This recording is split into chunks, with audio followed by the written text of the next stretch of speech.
Graça e paz, já estamos prontos. Meus irmãos, hoje nós estamos dando continuidade ao estudo que nós começamos semana passada sobre a carta de Judas, o irmão de Jesus Cristo. Ele se apresenta como servo de Jesus Cristo, irmão de Tiago. A carta é dirigida aos chamados, que são amados em Deus Pai e guardados em Jesus Cristo. Nesta carta, só lembrando o que dissemos semana passada, a intenção do apóstolo era escrever acerca da comum salvação, quer dizer, da alegria da salvação, mas na hora que ele começou a escrever a carta, ele se sentiu obrigado a falar exortando a igreja na batalha pela fé, porque é como se, eu costumo dizer que ele tinha a intenção de tocar uma harpa. O Espírito Santo disse para ele, não, toca a trombeta. Então, ele vai falando dos falsos mestres, desses hipócritas interesseiros, roubadores, mercadores da palavra de Deus que se infiltram nas igrejas. Se você pensar comigo, pense uma coisa. Já na igreja, no primeiro século, eles já tinham se filtrado. Enquanto não havia igreja de Jesus Cristo aqui na Terra, Satanás não inventou a dele. Mas na hora que Jesus Cristo deixa a sua igreja, Satanás tem a igreja dele. Jesus Cristo deixa o seu evangelho, Satanás deixa o falso evangelho.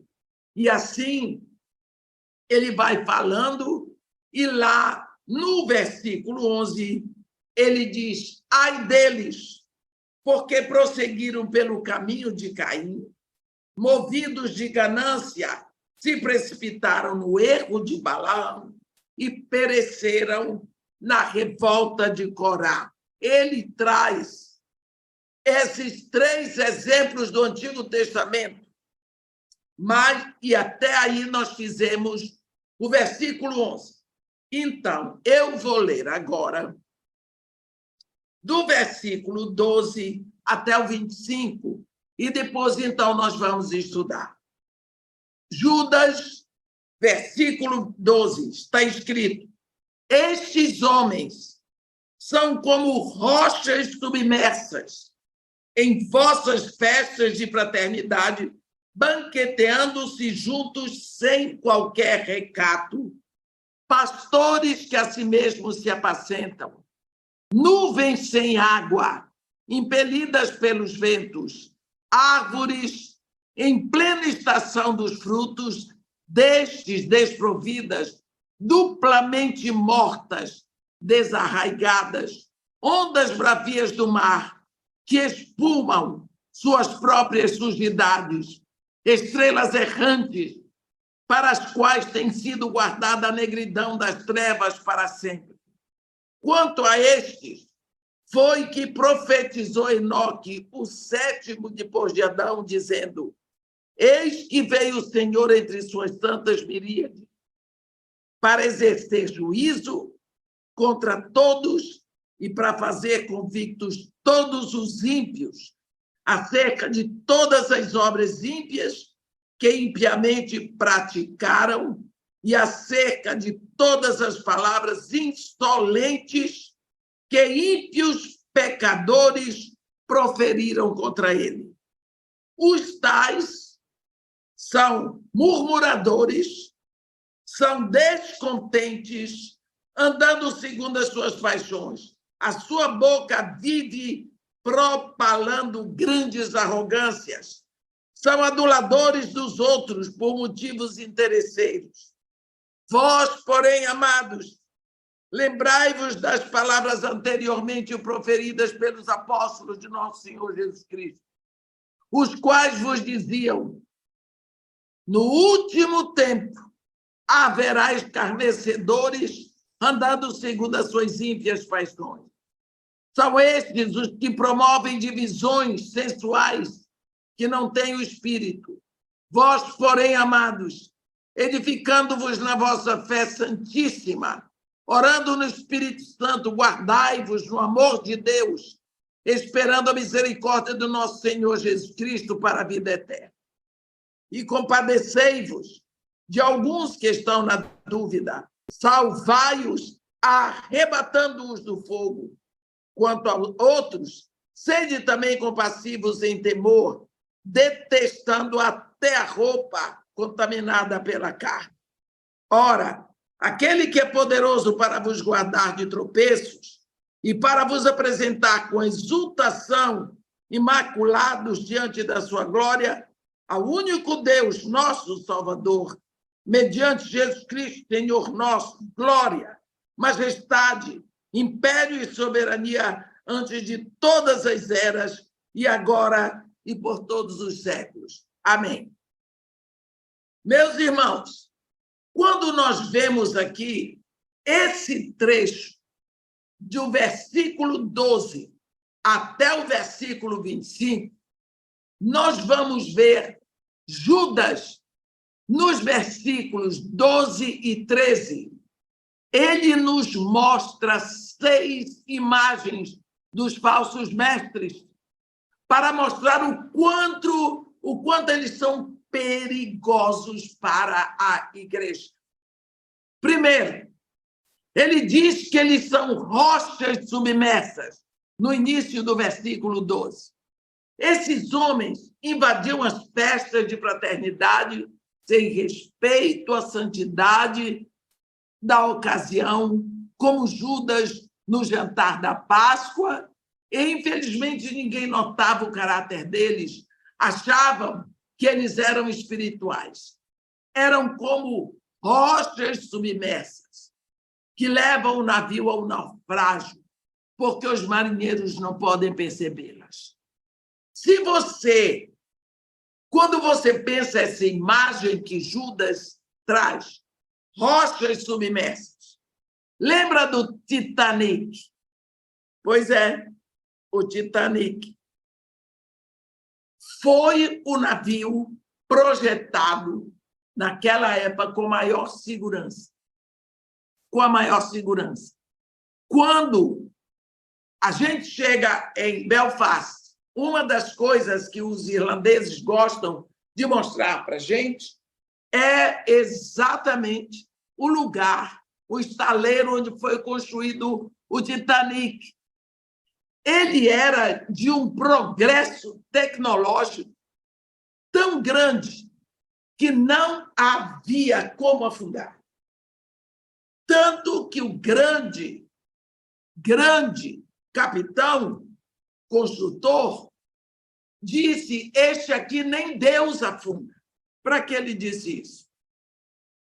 O Titanic partiu numa viagem de Belfast para New York. Ele levava só o filé, a nata, os riquíssimos. Só que era muito rico, podia tomar, principalmente a viagem inaugural. A história conta, comprovadamente, que 6 vezes o sonar indicou perigo. Perigo. Eles não prestaram atenção porque nada podia destruir o Titanic. Na 4ª vez, quando eles resolveram dar atenção, já era tarde demais. Não havia como desviar. Lá embaixo, sem que ninguém visse, no momento maravilhoso da viagem, tinha havido concerto e jantar e tudo tão lindo. O navio afundou por causa de uma rocha submersa. A rocha era um iceberg gigantesco, uma rocha de gelo no fundo do mar. Ninguém podia ver aquilo, porque ela estava coberta pelo mar. Era o que eles não podiam ver. Então, aqui, nós vemos no 1º século, quando Judas escreveu isso aqui, como ele põe essa imagem para esses falsos mestres. esses santos, como a gente diz, de pau oco, que ficam na igreja, eles fazem questão de ser líderes, eles fazem questão de ser admirados, de aparecer. Você não sabe o que está no coração deles. Rochas submersas.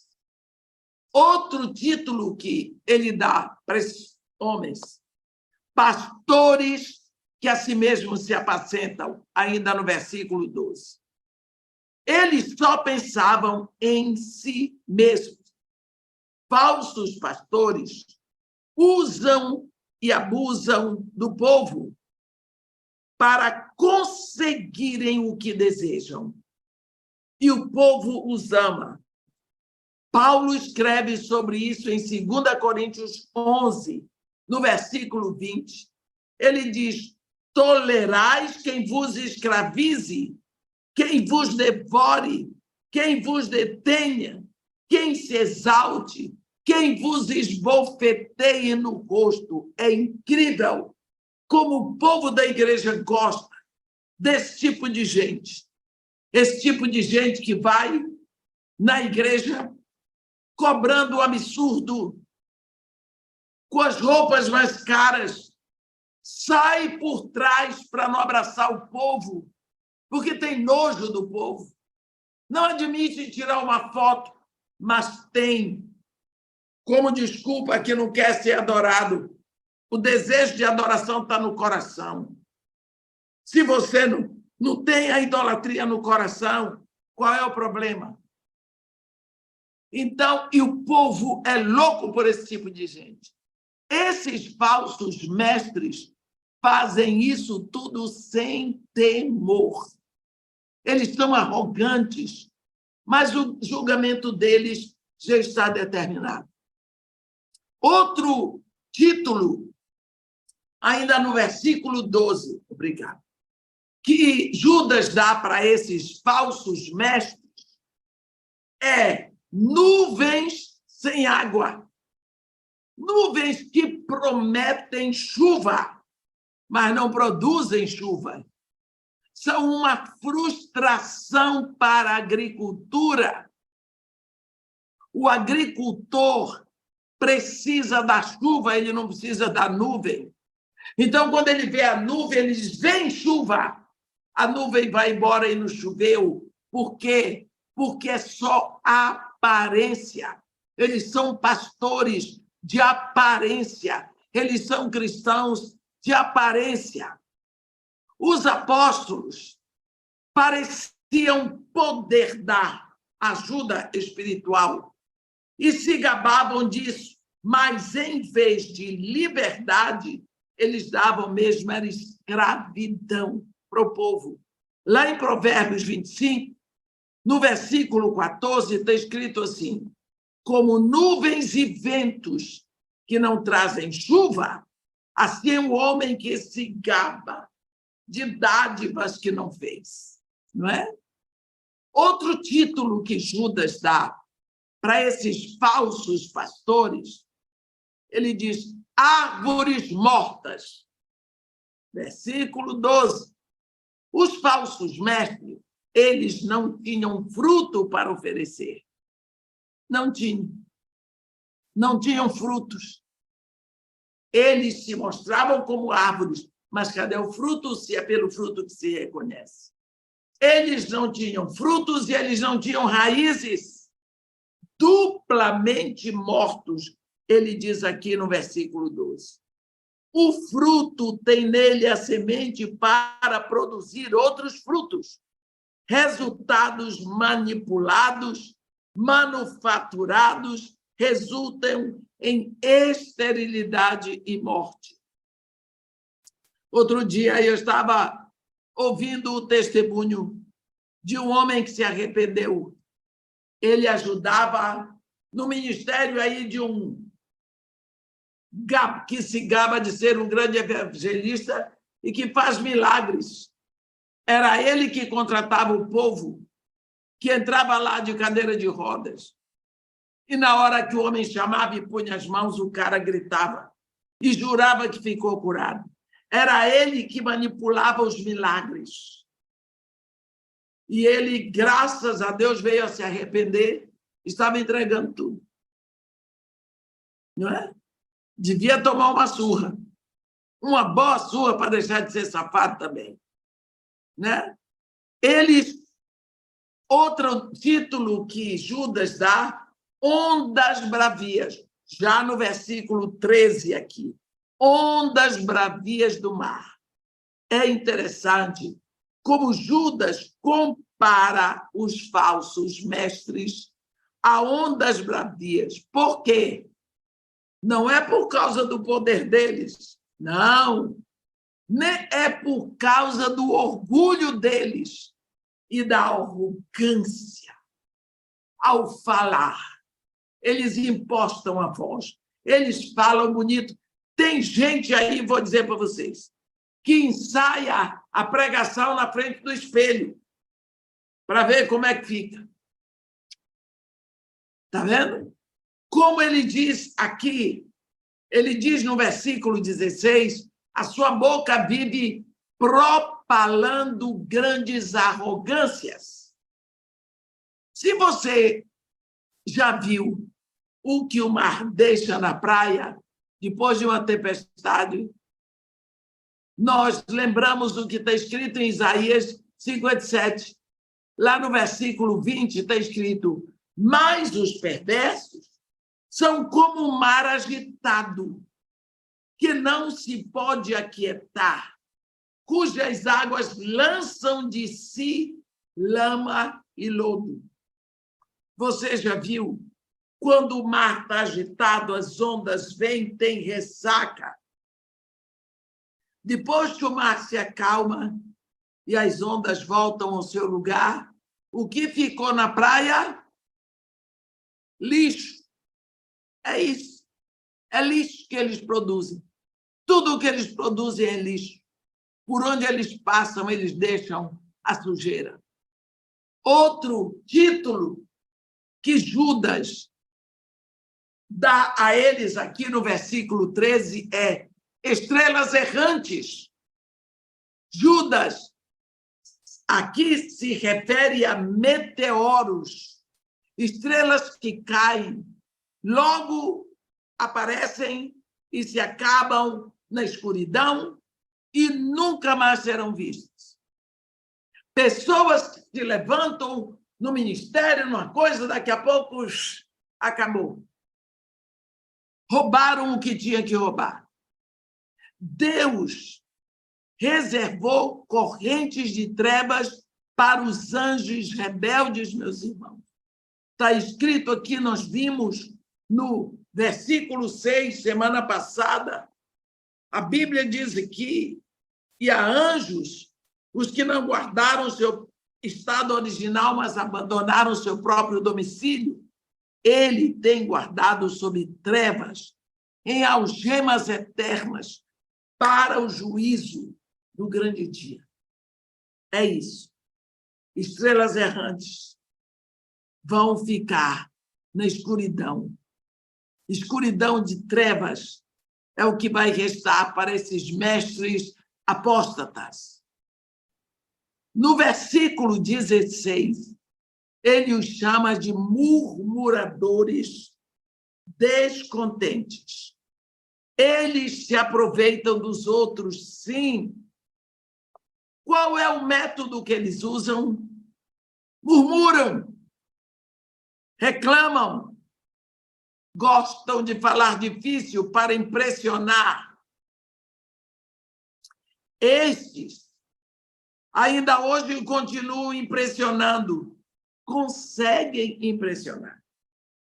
Falam bonito, têm uma boa retórica. Esse é o papel deles. No versículo 14 e 15, Judas diz que eles recebem o seu castigo. Aqui, quanto a estes, foi que também profetizou Enoque, o sétimo depois de Adão, dizendo: eis que veio o Senhor entre suas santas miríades. Tudo o que sabemos sobre Enoque na Bíblia está escrito em Gênesis 5, de 18 a 24, e em Hebreus 11, no versículo 5, e aqui em Judas, nos versículos 14 e 15. É só aqui que nós ouvimos falar sobre Enoque. Quando Enoque originalmente deu sua mensagem, é possível que ele avisasse sobre o futuro julgamento que veio, que foi o dilúvio. A Bíblia diz que ele foi o 7º depois de Adão, quer dizer, são 7 gerações. A aplicação final da sua profecia é sobre o final dos tempos. Quer dizer que Enoque foi um profeta que falou sobre o final dos tempos, escatológico. Os falsos mestres estavam zombando, já no 1º século, da vinda de Jesus. Também a mensagem de Enoque diz que o próximo julgamento será pessoal. Deus virá, sim. Ele mesmo como juiz ao mundo. Ele não vai enviar fome, ele não vai enviar dilúvio, nem vai enviar um anjo. Ele virá. Ele julgará juntamente com os santos. No versículo 14, quanto a estes foi também que profetizou Enoque, o 7º depois de Adão, dizendo: eis que veio o Senhor entre as suas miríades.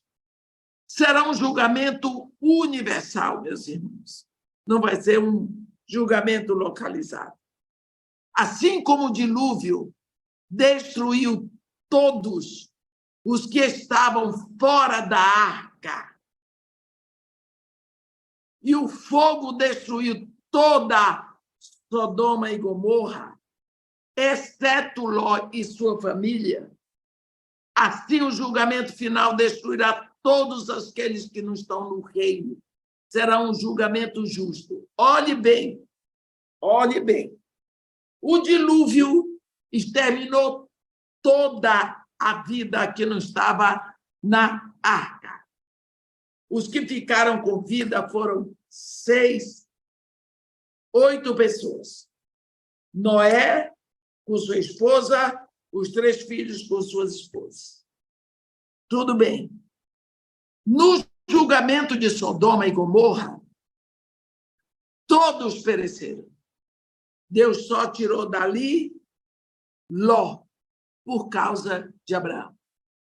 Então, isso nos mostra que Deus sempre tira um remanescente dessa geração que nós estamos vivendo. Essa geração que conheceu e que rejeitou a redenção. Essa geração que zombou do sangue do Filho de Deus. Será tirado um remanescente, que é a igreja. Porque o arrebatamento será só para quem está em Cristo. Esse remanescente vão.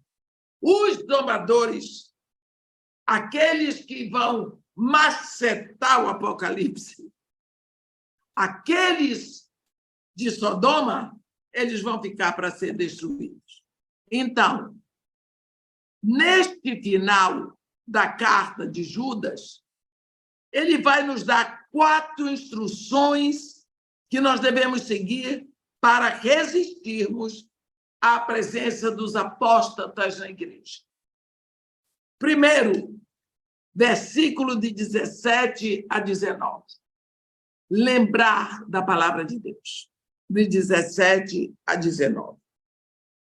Vós, porém, amados, lembrai-vos das palavras anteriormente proferidas pelos apóstolos do nosso Senhor Jesus Cristo, quais vos diziam: no último tempo haverá escarnecedores andando segundo suas ímpias paixões.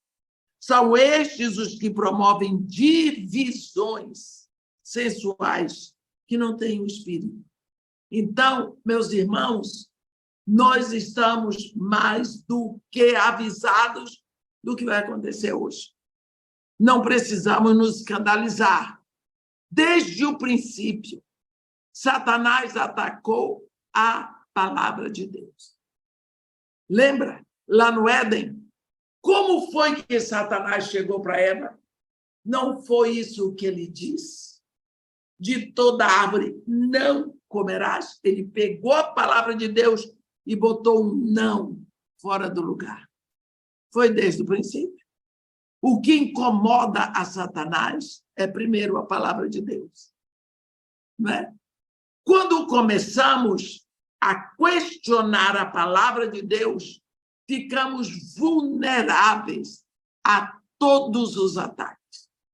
Porque foi quando Eva começou a questionar e a discutir que ela foi cada vez mais pronta para cair na tentação. Não é?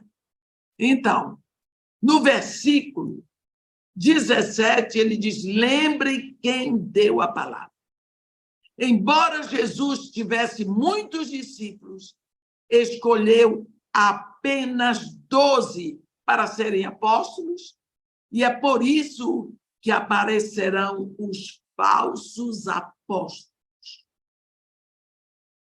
Assim, nós precisamos buscar a palavra escrita, trazida pelos apóstolos de Jesus Cristo. Não aceite outra. Você hoje tem muitos livros. Eu nunca vi o povo escrever tanto. O povo evangélico está escrevendo, papel aceita tudo. Eles escrevem o que querem. E tem uns que ainda dizem assim: Deus me falou. Meu irmão, meu conselho para você é o seguinte: você é livre para ler o que você quiser. Existem 66 livros na Bíblia. Meus irmãos, vamos para a palavra de Deus. A palavra de Deus é gerada no coração de Deus. Como foi que Jesus venceu Satanás no deserto? Dizendo para ele: está escrito. Ele dizia a palavra que está escrita na Bíblia. Como que Jesus curou aqueles 2 discípulos no caminho de Emaús? Com a palavra que está escrita. Meu irmão, a palavra que está escrita é a espada do Espírito. No versículo 18, está dizendo para nós lembrarmos o que os apóstolos disseram.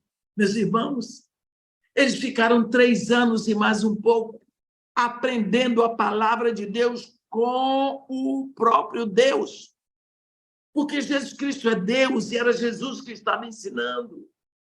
Eles aprendiam do próprio Deus a palavra de Deus.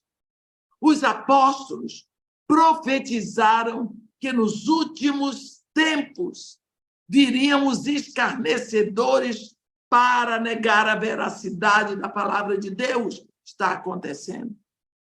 Os apóstatas não querem que Deus diga o que eles devem fazer, porque sabem que a palavra condena o que eles fazem e o que eles dizem. Outra coisa, versículo 19. Lembrar porque eles disseram: são estes os que promovem divisões sensuais, que não têm o Espírito. Os falsos mestres dizem ter uma melhor compreensão da palavra de Deus.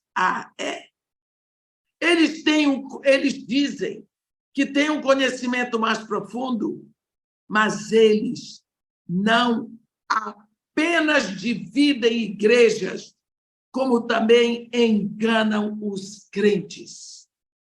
Cuidado com gente que diz assim: eu interpreto de outra forma. Deixa eu explicar uma coisa para você. Para você interpretar algo, você traz aquilo sob o julgamento da sua alma, da sua razão. e você chega a uma conclusão. Palavra de Deus não tem nada a ver com a sua alma. A palavra de Deus vem direto para o seu espírito, porque Deus é espírito. A palavra de Deus é gerada no coração de Deus. Ela não pode ser julgada pela sua mente. Palavra de Deus não depende de interpretação. Palavra de Deus depende da revelação. O Espírito vai lá e tira o véu. Ele revela. Deixa eu dizer uma coisa para você. Quando você é filho de Deus, no momento em que você entra para o reino de Deus, para a família de Deus, você acabou de nascer. Olhe para a sua família. Existem segredos na sua família que você não disse a uma criança. Às vezes você teve um tio, o pai que era adúltero, a mãe era prostituta, um foi preso, o outro não sei. Você não diz. Porque criança não guarda segredo. Criança conta lá fora.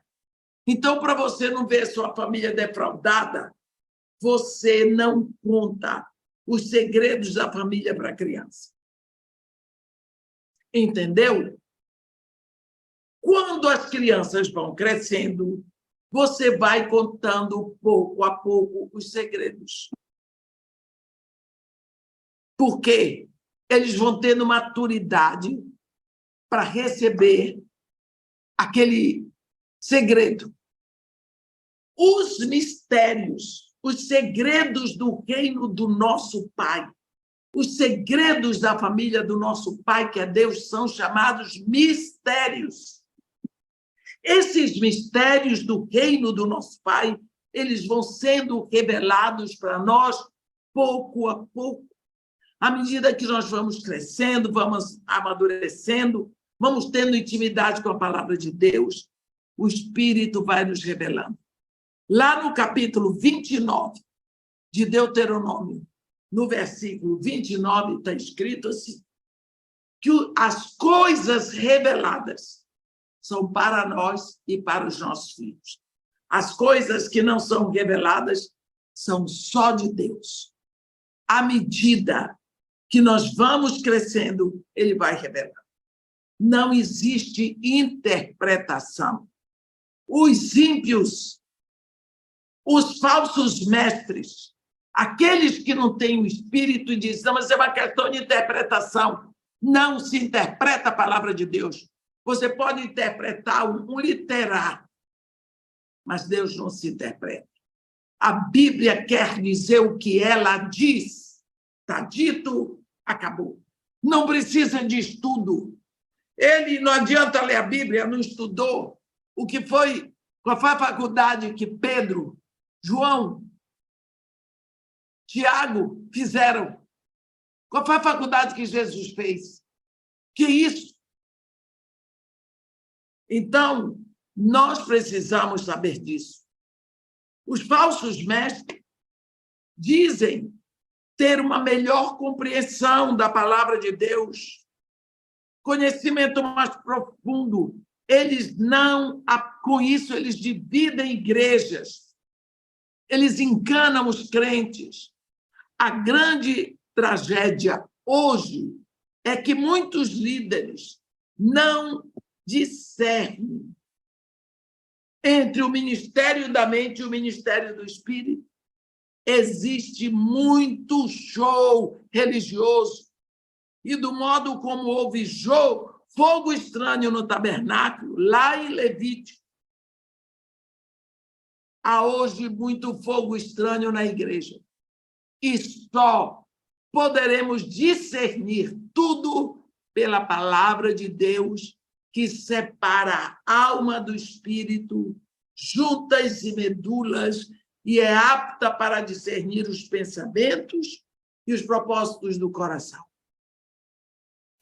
Do versículo 20 e 21 de Judas, ele nos aconselha: construa a sua vida cristã.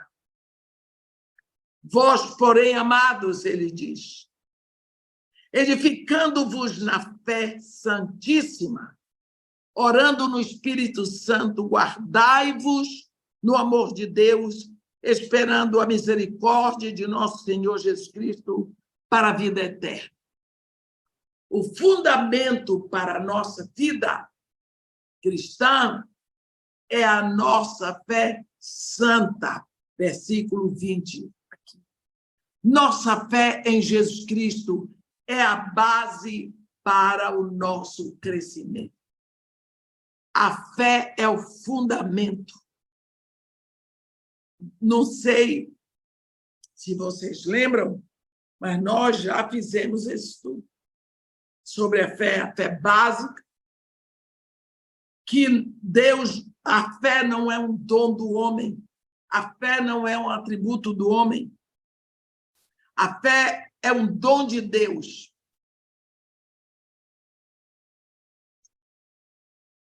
Deus, ele lhe dá a dose de fé suficiente para você ouvir a palavra e crer. Creu, se rende a Jesus Cristo, seu nome é escrito no livro da vida, Deus lhe dá o Espírito Santo, você é filho de Deus, você passou, ele lhe transportou do império de trevas para o reino do Filho do seu amor. Agora você está aqui. Agora, nós já fizemos esse estudo, segunda carta de Pedro. Você vai lutar, porque a salvação se ganha pela graça de Deus, mas o reino é pelo esforço. Você vai lutar para acrescentar virtude, que é a excelência moral. Deus multiplica a sua fé. Aí você se esforça para adquirir conhecimento, Deus multiplica a sua fé. Aí você se esforça para conseguir domínio próprio, Deus multiplica a sua fé. Você vai acrescentando e Deus vai multiplicando. Então, é sobre isso que ele está falando aqui. O fundamento para a nossa vida cristã é a nossa fé santa, ele diz. Nossa fé em Jesus Cristo é a base, é o fundamento para o nosso crescimento. Nós precisamos gastar o tempo com a palavra de Deus. Precisamos usar o nosso tempo com a palavra de Deus. O poder para construir uma vida cristã vem pela oração. Orar no Espírito, aqui ele está dizendo no versículo 20, orando no Espírito Santo. Se apenas nós lemos e estudamos a palavra, nós não teremos muito poder. Precisamos do poder. A palavra de Deus, juntamente com oração, andam juntos. Orar no Espírito é orar a palavra, movido pelo Espírito Santo. Quanto mais você sabe a palavra, mais você usa a palavra na oração. Judas acrescenta outro fator aqui no versículo 21, que é permanecer no amor de Deus. Ele diz, guardai-vos no amor de Deus. Guardai-vos quer dizer permanecer, ficar firme no amor de Deus. Nós crescemos no nosso amor por Deus. Quando ouvimos sua palavra, obedecemos e nos alegramos em fazer o que lhe agrada. Isso significa permanecer no amor de Deus. Amar a Deus é amar o que ele ama e odiar tudo o que ele odeia. Quando Judas diz aqui, nesse versículo 21, esperando a misericórdia de nosso Senhor Jesus Cristo para a vida eterna. O que isso significa? O que você entende nisso? Significa que firmemente estamos motivados pela sua promessa, pelo seu retorno. É isso? Pelo seu retorno. Os apóstatas, está vendo? Eles apenas esperam julgamento, mas os filhos de Deus esperam a misericórdia. Vimos que esperar pelo retorno de Jesus Cristo é um grande encorajamento que nos leva a sermos mantidos puros o tempo todo. As 3 graças cristãs, fé, esperança e amor, nos ajudam a crescer na vida cristã. Versículos 22 e 23, ele nos fala sobre exercitar discernimento espiritual. E compadecei-vos de alguns que estão na dúvida. Salvai-os, arrebatando-os do fogo, quanto a outros, sede também compassivos em temor, detestando até a roupa contaminada pela carne. Qual deve ser a atitude de um discípulo cristão diante de alguém que está sendo influenciado pelos apóstolos? Judas diz que nós devemos exercer o discernimento e agir de acordo com o discernimento. Ele aqui discerne 3 tipos de gente que precisa de ajuda espiritual. Primeiro, os que estão na dúvida.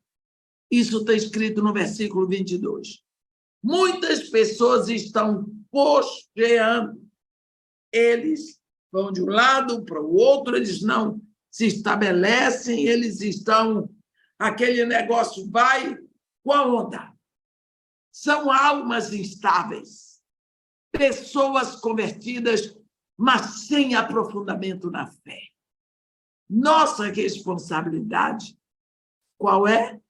É ter misericórdia, mostrar compaixão e procurar desviá-las da influência dos apóstatas. Esse trabalho requer muita paciência e amor. Precisa muita paciência. Precisa muita paciência. Porque você acha que está malhando em ferro frio. Porque crentes imaturos são como crianças que pensam que já sabem tudo. Eles lhe dão uma aula de burrice. O melhor modo de ajudá-los é mostrar muito do amor de Deus por eles e mostrar esse amor de forma prática.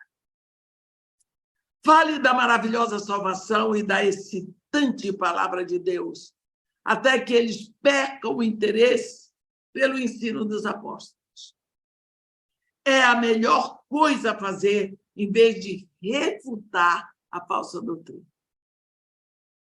No versículo 23, ele fala do fogo. Fogo. Versículo 23, salvai-os, arrebatando-os do fogo. Parece que esse é o povo que já deixou a congregação. Parece que é um povo aqui que já saiu da igreja, já se desviou e já está no grupo dos apóstolos. Eles já conseguiram arrancar uma porção de ovelhas do rebanho. Eles precisam ser arrebatados do fogo. O anjo tomou Ló pela mão e o tirou de Sodoma. Lembra que aconteceu isso? A Bíblia diz em Gênesis 19. Ló estava se demorando. O anjo pegou pela mão e arrebentou. Isso, às vezes, tem que ser feito para salvar crentes instáveis e ignorantes de muletas, das muletas dos falsos profetas. Está vendo? Estão vendo aqui a Patrícia passar ali com as 2 muletas, mas não é dessa, não. A Bíblia diz, ainda no versículo 23, que eles são perigosos. São perigosos. O que Judas está nos avisando, meus irmãos, aqui é que um crente maduro nunca deve pensar que ele está acima da influência satânica. Não brinque com o diabo. Não brinque, não.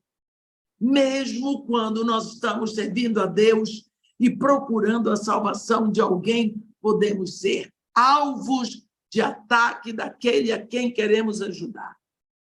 Eu não aconselho uma pessoa que foi prostituta a ir ter ministério com prostitutas. Não vá, porque o diabo está esperando você na primeira esquina.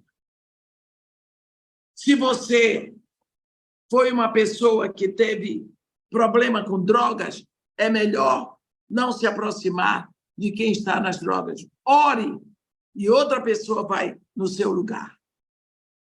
Não é? A Bíblia diz que, assim, querendo tirá-las do fogo, precisamos cuidar para não sermos queimados.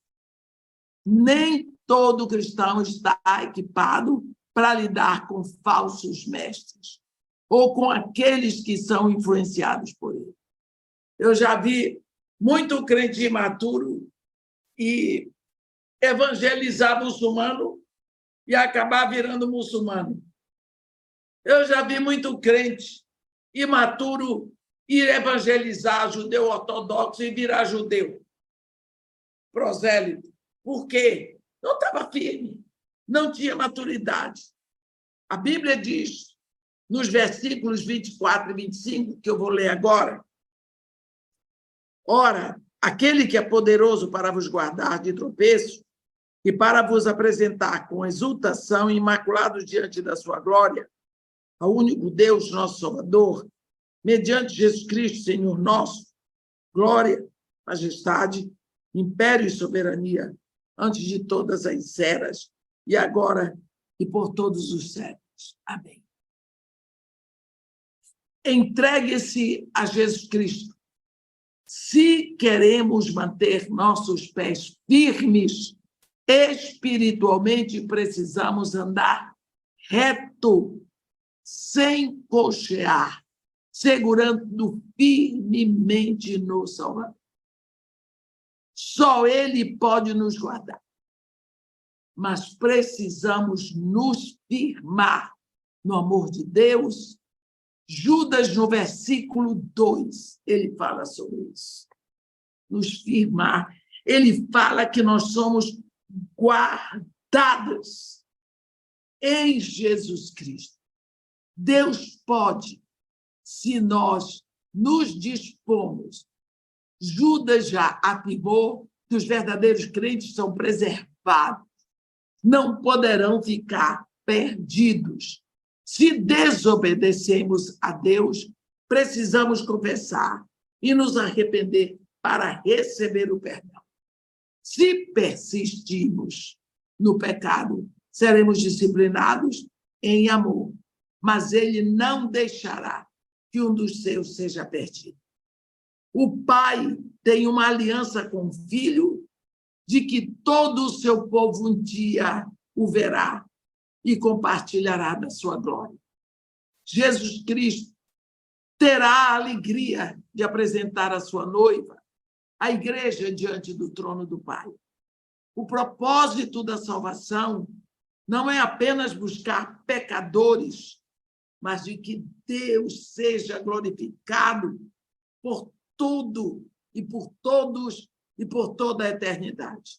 Aqui, no versículo 25, é o único momento nesta carta em que Judas chama a nosso Senhor de Salvador. É o único lugar em toda a carta. Ele não é apenas o nosso Salvador, mas ele é o único Deus da sabedoria. Ele pode dar a sabedoria que precisamos para levarmos a vida para a sua glória.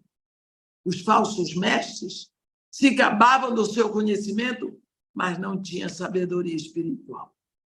Se, como filhos de Deus, buscarmos a verdadeira sabedoria na palavra de Deus, não iremos cochear, não iremos tropeçar ou cair nas armadilhas dos falsos mestres, mas andaremos de modo que agrade ao Senhor Jesus. Se andarmos em obediência à vontade de Deus, Cristo receberá a glória. Glória é o resultado total de tudo o que Deus é e de tudo o que Deus faz. Tudo a respeito de Deus é glorioso. Ele aqui fala de majestade. Majestade significa grandiosidade e magnificência. Só Deus, meus irmãos, é grande. Quando louvamos a Deus, louvamos a mais magnificente pessoa em todo o universo. Ele não é apenas rei, não. Ele é rei dos reis. Não é apenas Senhor, ele é Senhor dos senhores. Ele fala de domínio, e isso tem a ver com a soberania de Deus, que reina e domina sobre todas as coisas e tem o controle sobre tudo. Poder, ele fala, significa autoridade, que é o direito de usar o poder. Toda autoridade pertence a Jesus Cristo, está escrito lá em Mateus 28. Nós lembramos, o Salmo 115, versículo 16, diz assim: os céus são os céus do Senhor, porém a terra deu-a ele aos filhos dos homens. Então, a terra é do homem, os céus são de Deus. É lindo ver quando Jesus sobe, quando Jesus ressuscita, ele diz para os seus discípulos: toda a autoridade me foi dada nos céus, eu sou Deus, e na terra eu sou homem. A Bíblia fala de uma glória que ele tem especial, é a glória de ser Deus e homem. O Pai não é Deus e homem, o Espírito não é Deus e homem, Jesus é Deus e Jesus é homem. E aí ele diz aqui, toda a autoridade me foi dada nos céus e na terra. É tudo meu. Agora, então, vocês vão no meu nome. Inclui isso a autoridade sobre os poderes das trevas. Tudo. Quando nos ligamos a ele, compartilhamos a sua autoridade para fazer a sua vontade. Que doxologia magnificante é esta do final dessa carta, meus irmãos. Sabendo qual é a proposta que Judas tinha em mente quando escreveu esta carta, esta doxologia tem ainda um sentido maior. Eu falo desse final, quando ele diz ao único Deus, nosso Salvador, mediante Jesus Cristo, Senhor nosso, glória, majestade, império e soberania, antes de todas as eras e agora por todos os séculos. Que doxologia! Que maravilha! Que maravilha! Judas está lembrando aos seus leitores sobre a grandeza de Jesus Cristo. Se pelo menos os leitores pudessem entender isso, nunca seriam desviados pelos falsos mestres. Como o jovem que se apaixona e casa, mas logo depois perde o interesse pela sua namorada. Assim, um crente que se mantém no amor de Deus e se agasalha na glória do Salvador, único Salvador, nunca voltará para os enganos de Satanás. Não temos que tropeçar, mas temos que construir nossa vida em fé, esperança e amor. Alerta, pois o inimigo está por perto, porém o nosso Senhor tem toda a autoridade. Amém. É assim que ele termina a sua carta, com um grande amém. Que Deus nos abençoe e nos guarde, que faça resplandecer o seu rosto sobre nós e tenha misericórdia de todos nós. Amém. Amém. E palavra maravilhosa, e eu gostaria de abrir agora a oportunidade, se alguém tem alguma pergunta ou gostaria de fazer algum comentário, por favor, fique à vontade.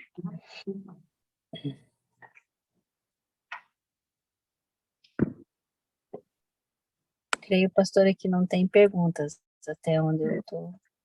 Então, pastora, eu queria dizer o seguinte, semana que vem,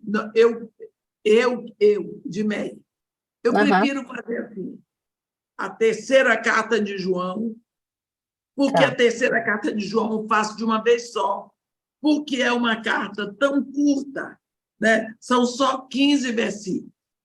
Na outra semana eu faço a segunda de João, e só são 13 versículos. Para entrarmos na carta primeira de João, que ela é mais longa. É uma carta, a primeira carta de João, ela tem 5 capítulos. Então, o que a senhora acha? Para mim está tudo bem. Então, tá joia. Semana que vem, terça-feira, temos um encontro marcado com a carta que o apóstolo João escreve ao presbítero amado Gaio, que ele diz, a quem eu amo na verdade. Vamos ver essa terceira carta linda, maravilhosa. Amém? Amém.